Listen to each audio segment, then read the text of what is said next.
હે everyone, welcome to inside education. હું છું વિરેન. આપ સૌની રિક્વેસ્ટ હતી કે ધોરણ 11ના ફિઝિક્સ માટેના ઓનલાઈન લેક્ચરની શરૂઆત કરીએ.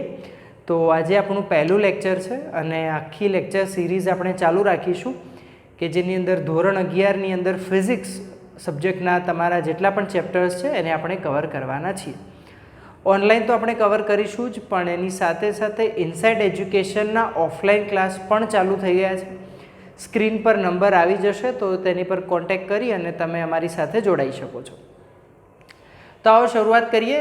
તો ફિઝિક્સની અંદર આપણું જે પહેલું ચેપ્ટર છે એનો કોઈ જ ગુણભાર નથી, મતલબ કે એ જે ચેપ્ટર છે એ ફક્ત અને ફક્ત આપની જાણકારી માટે મૂકવામાં આવ્યું છે કે ફિઝિક્સ શું છે, કઈ રીતે કામ કરે છે, એના કયા કયા એલિમેન્ટ છે, એ દરેક વસ્તુ એમાં ડિસ્કસ કરવામાં આવી છે. આમ તો જનરલી આપણે આ ચેનલ પર સાયન્સને રિલેટેડ લગભગ તમામ વાતો કરીએ છીએ, પણ જરાક એકેડેમિક સાઈડ આપણે જઈ રહ્યા છીએ એટલે ગુણભાર નથી તો એના પર આપણે બહુ ડિસ્કસ કરીએ નહીં. ઓકે, તો સીધી આપણે શરૂઆત કરીશું ચેપ્ટર નંબર 2થી. અને ચેપ્ટર નંબર 2ની શરૂઆત કરતાં પહેલાં આપણે એક નાનકડી સ્ટોરી હું તમને કહું. અહીંનો તમને એવું લાગતું હશે કે પ્રાઇમરીના ટીચર જે હોય એ આ પ્રકારની સ્ટોરી વગેરે કહેતા હોય છે, પણ આપણે પણ એવું જ કરીશું. સ્ટોરીથી શરૂઆત કરીએ. તો એક બહુ મસ્ત રાજ્ય હોય છે એક રાજાનું, અને એમાં લોકો રહેતા હોય છે. તો એમાં એક ભાઈ રહેતા હોય છે. તો એમને એવું થાય છે કે દોરીની જરૂર પડે છે એમને.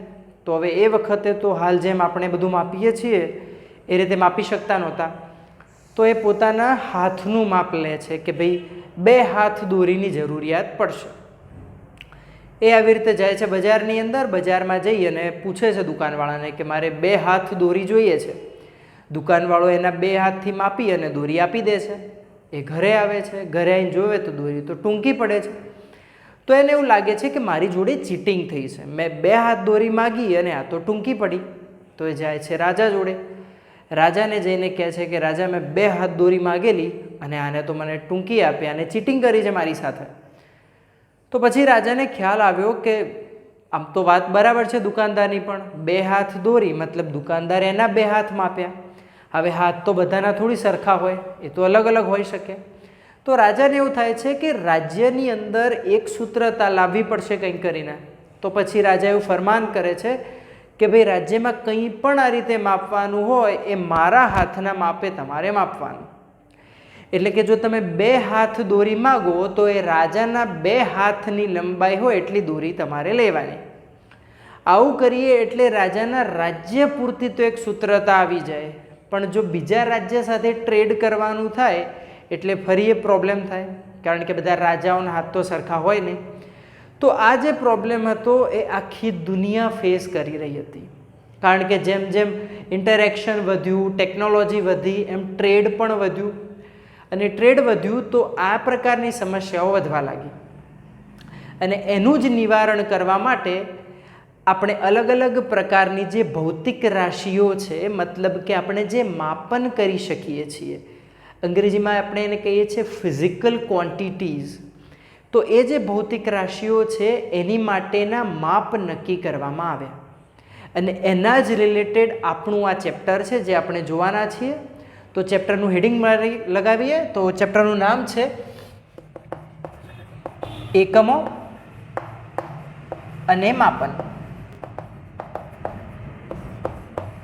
તો આ ચેપ્ટરમાં આપણે શું ડિસ્કસ કરીશું પહેલાં એ નક્કી કરીએ. તો ચેપ્ટરની અંદર જેમ એનું નામ છે એકમો અને માપન, એટલે કે એકમો વિશે વાત કરીશું, આપણે માપન વિશે વાત કરીશું, એની અંદર આવતી જે ખામીઓ હોય એના વિશે વાત કરીશું, જુદી જુદી ભૌતિક રાશિઓ જોઈશું, અને એ તમામ બાબતો કે જે માપન સાથે એકમ સાથે જોડાયેલી હોય એ આની અંદર આપણે ડિસ્કસ કરવાના છીએ. તો પહેલો પ્રશ્ન આપણને એ થાય કે આ ભૌતિક રાશિ શું હોય, જે શબ્દ તમે હંમેશા સાંભળતા હશો આ ચેપ્ટરની સાથે.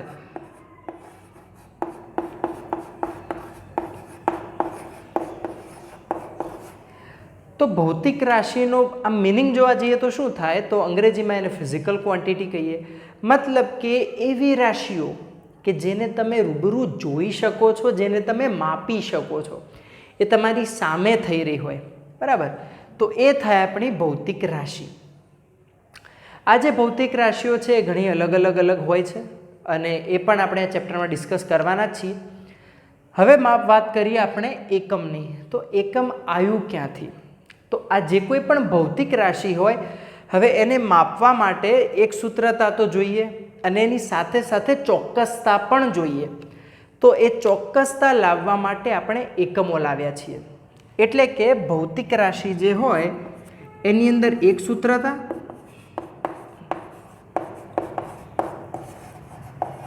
અને ચોકસાઈ, આ લાવવા માટે આપણે ભૌતિક રાશિઓ, આપણે એકમો લાવ્યા છીએ ભૌતિક રાશિ માટેના. તો પ્રશ્ન થાય કે ભૌતિક રાશિ કેટલી હોય અને કયા કયા પ્રકારની હોય? તો હવે આપણે ભૌતિક રાશિને ડિસ્કસ કરીએ. તો ભૌતિક રાશિને આપણે મુખ્ય બે ભાગોની અંદર ડિવાઈડ કરવાના છીએ, જેની અંદર પહેલી છે મૂળભૂત ભૌતિક રાશિ અને બીજી આવશે સાધિત ભૌતિક રાશિ. તો ભૌતિક રાશિઓને આપણે બે ભાગમાં ડિવાઈડ કરી શકીએ છીએ. એ છે મૂળભૂત ભૌતિક રાશિ અને સાધિત ભૌતિક રાશિ. આનો એક ત્રીજો પણ પ્રકાર આવે છે પૂરક ભૌતિક રાશિ, પણ અત્યારે આપણે આ બંનેને સમજીએ, પછી એની ઉપર જઈશું આપણે. તો ચાલો ડિસ્કસ કરીએ મૂળભૂત ભૌતિક રાશિને. તો પહેલાં તો 7 જે રાશિઓ છે, ભૌતિક રાશિઓ છે, એ મૂળભૂત ભૌતિક રાશિની અંદર આવે છે અને એ 7ના હું નામ લખીશ એટલે આપમાંથી ઘણા બધા ડાયરેક્ટ જ તમે સમજી જશો. તો પહેલી છે લંબાઈ, દળ, સમય, તાપમાન, જ્યોતિ તીવ્રતા,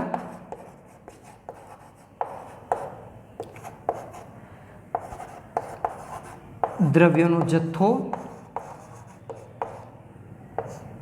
અને વિદ્યુત પ્રવાહ.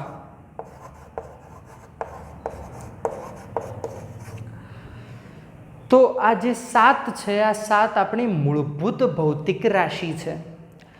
કઈ રીતે આવે તો એ જોઈએ. તમારે જો લંબાઈ માપવી હોય તો તમારે વખતે આ બાકીના 6માંથી એકેની જરૂર પડવાની નથી. મતલબ કે મૂળભૂત ભૌતિક રાશિ એટલે એવી રાશિ કે જે એકબીજાથી સ્વતંત્ર હોય. એ પર્ટિક્યુલર ભૌતિક રાશિ મેળવવા માટે તમારે બીજી કોઈ ભૌતિક રાશિની જરૂરિયાત રહેવાની નથી. જેમ આપણે દળની વાત કરીએ, જો મારું વજન માપવું હોય તો મારે સિમ્પલ વજન કાંટા પર ઊભું રહી જવાનું છે. એ વખતે મારી લંબાઈ કેટલી છે, મારું તાપમાન કેટલું છે, એની કોઈ જરૂરિયાત નથી. ફક્ત અને ફક્ત મારું વજન છે એ મારે જોવાનું છે. તો એ વખતે હું બીજી કોઈ ભૌતિક રાશિનો ઉપયોગ કરવાનો નથી. તો એ થાય તમારી મૂળભૂત ભૌતિક રાશિ કે જે કેવી હોય, એકબીજાથી સ્વતંત્ર હોય. બરાબર. તો આ થઈ તમારી મૂળભૂત ભૌતિક રાશિઓ કે જે એકબીજાથી સ્વતંત્ર હોય અને કોઈ એક ભૌતિક રાશિ શોધવા માટે તમારે બીજાની કોઈ જરૂરિયાત રહેતી નથી. હવે વાત કરીએ સાધિત ભૌતિક રાશિની.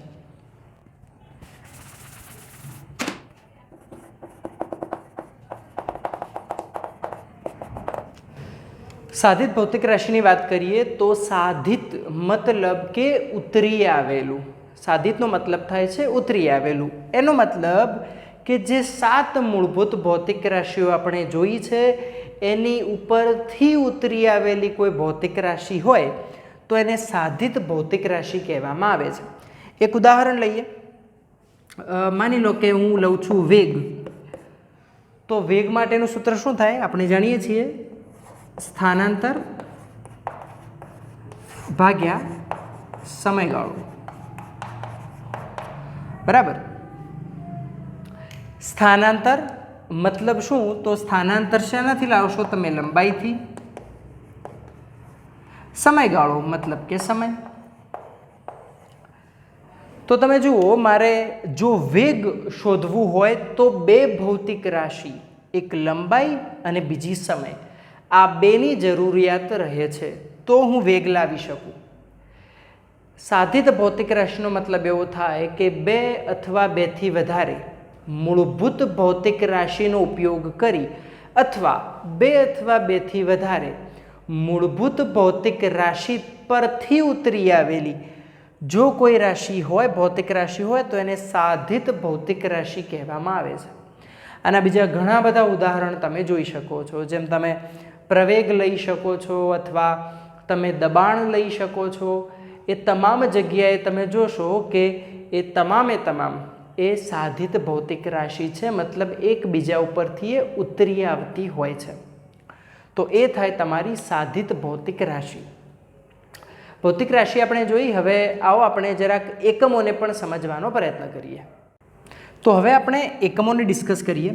તો એક ભૌતિક રાશિ લઈએ અને એના ઉપરથી આપણે એકમને સમજવાનો પ્રયત્ન કરીએ. તો એક ભૌતિક રાશિ હું લઈ રહ્યો છું, લંબાઈ. હવે આપ શું જાણતા જશો કે આ કઈ ભૌતિક રાશિ છે, મૂળભૂત કે સાધિત? તો આ મૂળભૂત ભૌતિક રાશિ છે. એટલે મને એ તો ખબર પડી ગઈ કે લંબાઈ મતલબ માપવું, કોઈ વસ્તુનું માપન કરીએ એ થાય લંબાઈ. પણ માની લો કે મારે કોઈ દોરીની જરૂર છે, હું બજારમાં જાઉં અને એવું કહું કે મને 2 લંબાઈની દોરી આપો, તો શું કોઈ મને આપશે? સીધી વસ્તુ છે, મને નહીં આપે, કારણ કે 2 લંબાઈ એટલે એનો કોઈ મતલબ બનતો નથી.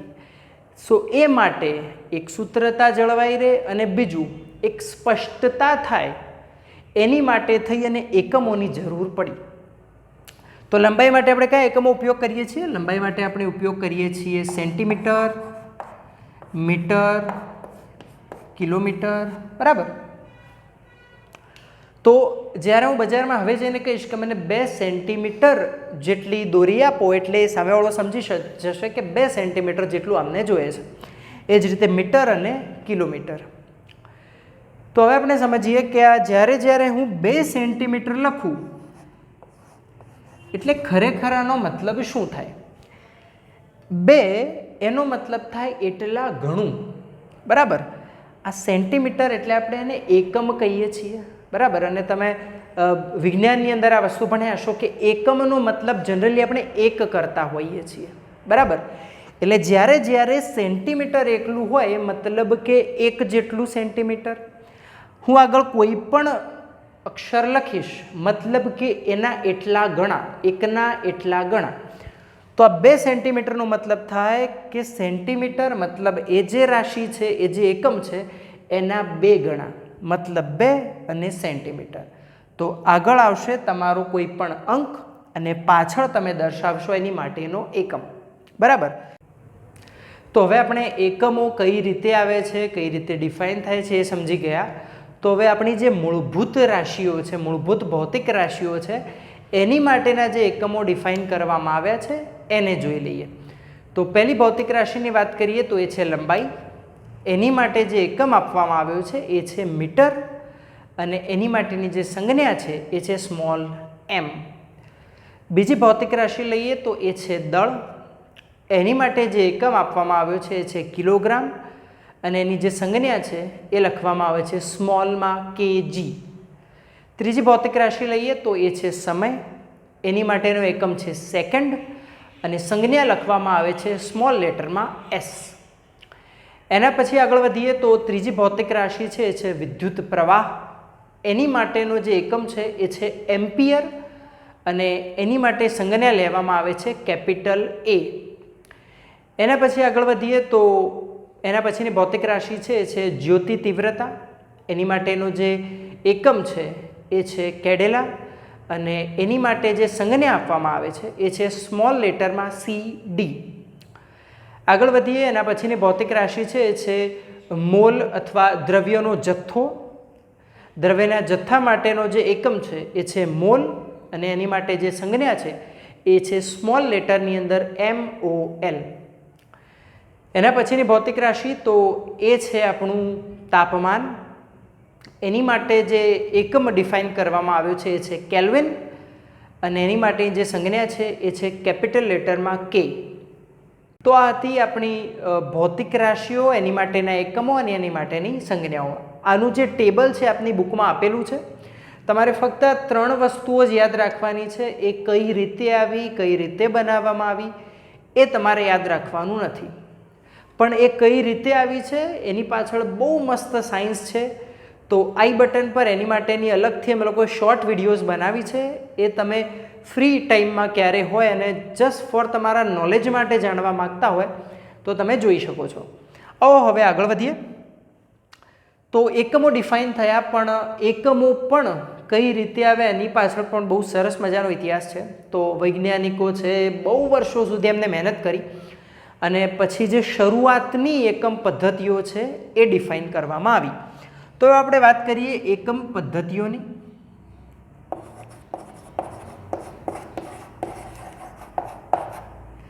એકમ પદ્ધતિઓ એટલે આપણી જે મૂળભૂત ભૌતિક રાશિઓ છે અને આપણી જે સાધિત ભૌતિક રાશિઓ છે એના એકમો ડિફાઇન કરવા માટેની જે આખી સિસ્ટમ છે એને કહેવામાં આવે છે એકમ પદ્ધતિઓ. તો જે શરૂઆતનો ટાઈમ હતો, વૈજ્ઞાનિકો બહુ મહેનત કરીને શરૂઆતની જે એકમ પદ્ધતિઓ હતી એ 3 હતી. એમાંની એક છે CGS,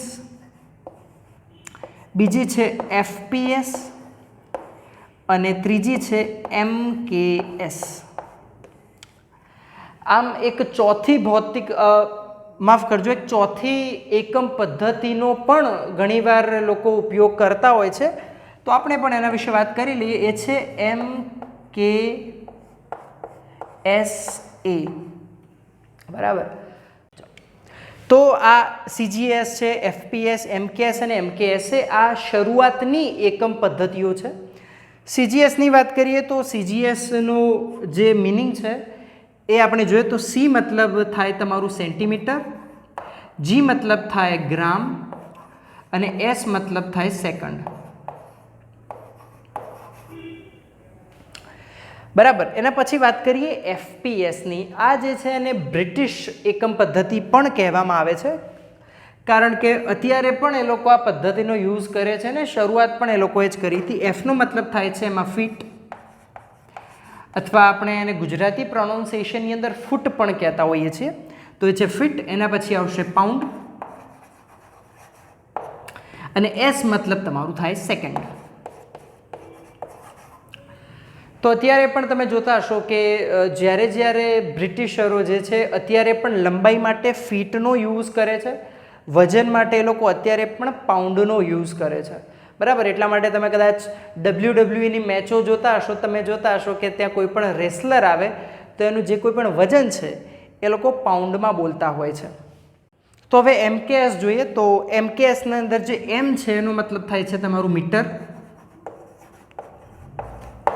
Kનો મતલબ થાય છે આપણું કિલોગ્રામ અને Sનો મતલબ થાય છે આપણું સેકન્ડ. અને MKSA જે પદ્ધતિ છે એની અંદર MKSનો મતલબ તો સેમ રહેવાનો છે, ખાલી એ જે છે એ ઉમેરાઈ જશે અને એનો મતલબ જે થાય છે એ થાય છે તમારું એમ્પિયર. બરાબર. તો આ જે હતી એ શરૂઆતની એકમ પદ્ધતિઓ છે. અને એના પછી આ એકમ પદ્ધતિઓમાં શું થયું કે જેને પણ એકમ પદ્ધતિ ડિફાઇન કરી એને પોતાની રીતે કરી. મતલબ કે CGSની અંદર સેન્ટીમીટર જે છે એને મૂળભૂત લેવામાં આવ્યું, તો MKSની અંદર મીટરને લેવામાં આવ્યું.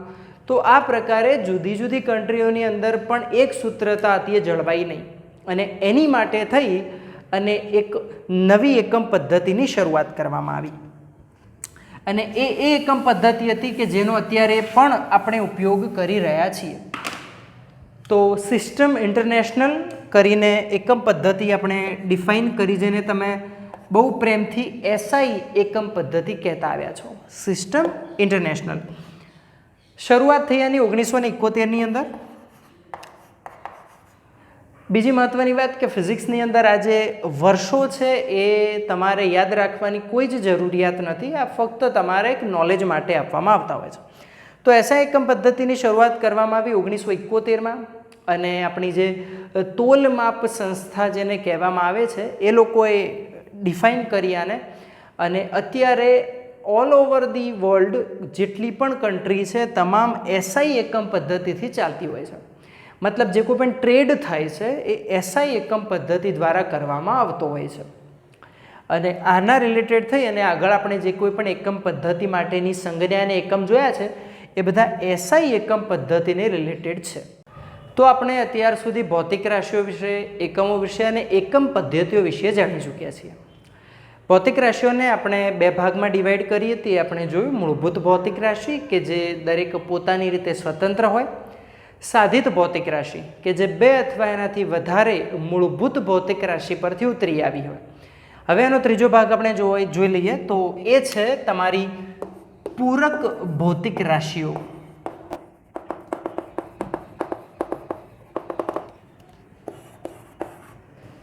તો આપણી પાસે બે જાતની પૂરક ભૌતિક રાશિઓ છે, જેમાંની એક છે સમતલ કોણ અને બીજી છે એ છે ઘન કોણ. ઓકે, તો આપણી પાસે બે જાતની પૂરક રાશિઓ છે, સમતલ કોણ અને ઘન કોણ. તો આપણે સમતલ કોણથી શરૂઆત કરીએ અને જાણીએ કે કઈ રીતે એ ડિફાઇન થાય છે, કઈ રીતે આપણે એને સમજી શકીએ. તો વાત કરીએ સમતલ કોણની. સમતલ કોણ જે છે એ 2 ડાયમેન્શનલ આકૃતિમાં આપણે એને જોઈશું. મતલબ કે એક આખું સર્કલ હોય અને એમાંથી આપણે સમજીએ ને તો એક સર્કલ આપણે લઈ લઈએ છીએ, ગોળાકાર લઈ લઈએ છીએ. આપણે જાણીએ છીએ કે ગોળ હંમેશા 2 ડાયમેન્શનલ હોય છે. તો આ ગોળની અંદર એના મધ્યમાં હશે એનું મધ્યબિંદુ, અથવા આપણે ગોળ માટે કેન્દ્ર શબ્દનો ઉપયોગ કરતા હોઈએ છીએ. તો હું શું કરું છું કે આ કેન્દ્રથી વર્તુળ પરના કોઈ બે બિંદુ સાથે હું એને જોડી દઉં છું. વર્તુળ પરનું કોઈ એક બિંદુ A અને કોઈ એક બીજું બિંદુ B, આની સાથે હું એને જોડી દઉં છું. હવે આપણે જાણીએ છીએ કે વર્તુળના કેન્દ્રમાંથી વર્તુળ પરના કોઈ પણ બિંદુ સાથે જોડેલી જે રેખા હોય એને શું કહેવાય? તો એને વર્તુળની ત્રિજ્યા કહેવામાં આવે છે, જેને આપણે R વડે ડિફાઇન કરતા આવ્યા છીએ અત્યાર સુધી. તો આ થશે તમારી ત્રિજ્યા, એટલે કે R. હવે AB તમે જુઓ, A થી B, તો આને આપણે શું કહેતા હતા? તો આને આપણે ચાપ એવો શબ્દ આની માટે આપણે વાપરીએ છીએ. અને તમે જ્યારે ધોરણ 6, 7, 8ની અંદર હશો એટલે પરિકરથી તમે ઘણા બધા ચાપ લગાવતા હશો. તો આ AB થાય તમારો ચાપ. હવે તમે જુઓ તો આ પાર્ટની અંદર તમને એક ખૂણો જોવા મળશે. અહીંયા એક ખૂણો પડતો જોવા મળે છે, બરાબર. આ આખા વર્તુળનો એક નાનકડો ખૂણો આપણે લઈ રહ્યા છીએ, માટે આપણે એને કહીશું D થીટા. ઓકે, અને આખા વર્તુળ પરથી આપણે એક નાનકડો ચાપ લઈ રહ્યા છીએ અથવા એક નાનકડી લંબાઈ કાપી રહ્યા છીએ, તો આપણે એને કહીશું DS, બરાબર. તો સમતલ કોણ માટે આપણે શું કર્યું? તો એક વર્તુળ લીધું છે, વર્તુળ પરના કોઈ પણ બે બિંદુને જોડતી મેં લાઈન દોરી છે અને એ આપણને ત્રિજ્યા આપશે. સીધી વસ્તુ છે. એની વચ્ચે ખૂણો પડ્યો જેને મેં D થીટા કહ્યું છે. એક ચાપ છે AB જેટલો અને જેનું જે અંતર છે એને મેં DS કહ્યું છે.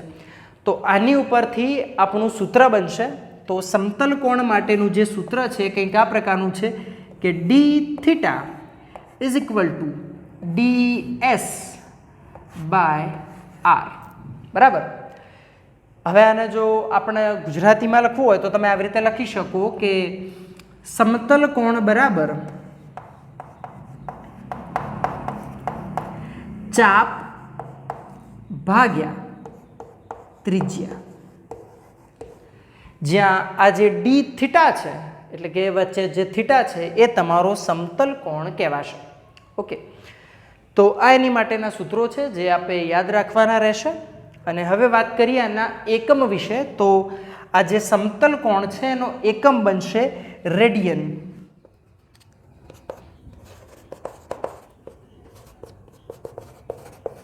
કે જેને RAD, તો આ જે સમતલ કોણ છે એનો એકમ બનશે રેડિયન, કે જેને આપણે RAD વડે લખતા હોઈએ છીએ. તો આ છે તમારી પહેલી પૂરક રાશિ સમતલ કોણ. આ એની માટેના સૂત્રો છે અને આ એનો એકમ છે. હવે આપણે બીજી ભૌતિક રાશિ ઘન કોણ જે છે એને ડિસ્કસ કરીએ. તો હેડિંગ લગાવીએ ઘન કોણ. તો સમતલ કોણની અંદર આપણે જાણીએ છીએ એમ કે આપણે 2 ડાયમેન્શનલ આકૃતિ લીધી હતી, જેમાં આપણે એક વર્તુળ લીધું હતું. હવે ઘનકોણ મતલબ ઘન એટલે કે આપણે 3 ડાયમેન્શનલ આકૃતિની જરૂર પડવાની છે. તો આની માટે આપણે એક સ્ફિયર મતલબ એક ગોળો લેવાના છીએ.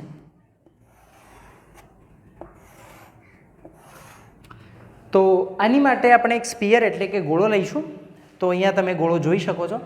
સમતલ કોણમાં આપણે જે પ્રોસેસ કરી હતી એ સેમ પ્રોસેસ આપણે ઘનકોણની અંદર કરવાની છે કે કેન્દ્રથી લઈ અને ઘનકોણ એટલે કે આ જે ગોળો છે એનો કોઈ એક એરિયા, કોઈ ક્ષેત્રફળ આપણે એની અંદરથી લઈ લેવાનું છે.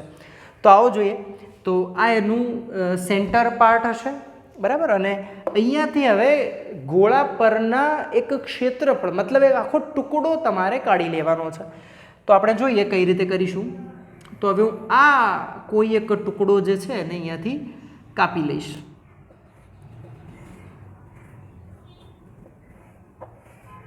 ઓકે, તો અહીંયા તમે જોઈ શકો છો એમ કે મેં એક ટુકડો જે છે કાપી લીધો છે. કયો ટુકડો કાપ્યો છે મેં? તો આ કોઈ એક ટુકડો મેં અહીંયાથી કાપ્યો છે, બરાબર. આની માટેની એક્ઝેક્ટ જે આકૃતિ છે એ હવે હું તમને દોરીને સમજાવું. એટલે કે આ જે પાર્ટ છે ને આપણે થોડું ઝૂમ કરી દઈએ જેથી વધારે સારી રીતે આપણે એને સમજી શકીએ. પણ બેઝિક એટલું છે કે એક ગોળાકાર હશે, 3 ડાયમેન્શનલ ગોળો હશે અને એમાંથી તમારે કોઈ એક એરિયા એના ઉપરનો જે કોઈ એક પાર્ટ કાપી લેવાનો છે, બરાબર. હવે આપણે આને ઝૂમ કરીએ અને જોઈએ કે અંદર કયા પ્રકારનું આ આપણને જોવા મળશે. તો આ છે આપણું સેન્ટર પોઈન્ટ થશે. ત્યાંથી એક લાઈન અને પછી ગોળાનો એક પાર્ટ પ્લસ બીજો પાર્ટ અને આને જોઈન્ટ કરી દઈશું અને આ સેન્ટર લાઈનને જોઈન્ટ કરી દઈશું અને પાછળનો જે પાર્ટ છે એ હવે દોરીએ. આ એના 3 પગ જેવું થઈ ગયું છે. હવે આના પાછળનો પાર્ટ દોરીએ.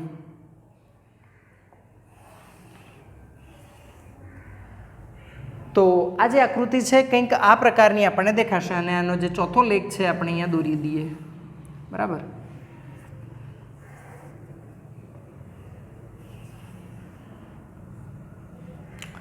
ઓકે, તો કંઈક આ પ્રકારની જે આકૃતિ છે આપણને જોવા મળે છે. હવે આ જે પર્ટિક્યુલર પાર્ટ તમને દેખાઈ રહ્યો છે આ ગોળાના ઉપર કાપેલો એક ભાગ છે, બરાબર. આ એનું સેન્ટર પોઈન્ટ છે અને આ જે 4 લાઈન તમે જતી જોઈ રહ્યા છો એ એની ત્રિજ્યાઓ આપણને દર્શાવે છે, બરાબર. ચાલો, તો આ થશે આપણો આર આર આર અને આર. ઓકે, અહીંયા કોઈ એક ખૂણો આપણને વચ્ચે બનતો દેખાશે, બરાબર છે. તો એને આપણે ત્યાં સમતલ કોણ માટે આપણે થીટા લીધો હતો, તો આની માટે આપણે ઓમેગા લેવાના છીએ. એટલે અહીંયા જે ખૂણો બનશે એને આપણે કહીશું ડી ઓમેગા, બરાબર. હવે અહીંયા તમે જુઓ તો સમતલ કોણમાં શું થતું હતું, તો ખાલી એક લાઈન જોવા મળતી હતી, એક ચાપ જોવા મળતો હતો. અહીંયા ચાપ નહીં મળે, અહીંયા તમને આખો એક એરિયા જોવા મળશે, મતલબ કે આ ઉપરનો પાર્ટ. તો આને આપણે લઈશું ડી એ મતલબ એરિયા એટલે કે એનું ક્ષેત્રફળ, બરાબર. તો આ રીતે આવશે. હવે આનું સૂત્ર ડિફાઇન કરીએ તો કઈ રીતે બને, તો આનું સૂત્ર બનશે ડી ઓમેગા મતલબ ઘનકોણ બરાબર એનું ક્ષેત્રફળ ડી એ ભાગ્યા આર સ્ક્વેર. ઓકે, તો આ એની માટેનું સૂત્ર બનશે. ગુજરાતીની અંદર આપણે લખવું હોય તો આપણે એને આ રીતે ડિફાઇન કરી શકીએ કે ઘનકોણ બરાબર ડી એ મતલબ આપણે શું લીધું છે, ક્ષેત્રફળ. તો એ થશે આપણું ક્ષેત્રફળ ભાગ્યા આરનો વર્ગ એટલે કે ત્રિજ્યાનો વર્ગ. તો આ તમારું સૂત્ર થયું અને આપણે એને ગુજરાતીની અંદર ડિફાઇન કર્યું છે. આ થાય તમારું ઘનકોણ. હવે આની માટે કયો એકમ આવશે, તો આની માટે જે એકમ આવશે તો પહેલાની માટે આપણે રેડિયન લેતા હતા, તો આની માટે આપણે લેશું સ્ટી રેડિયન.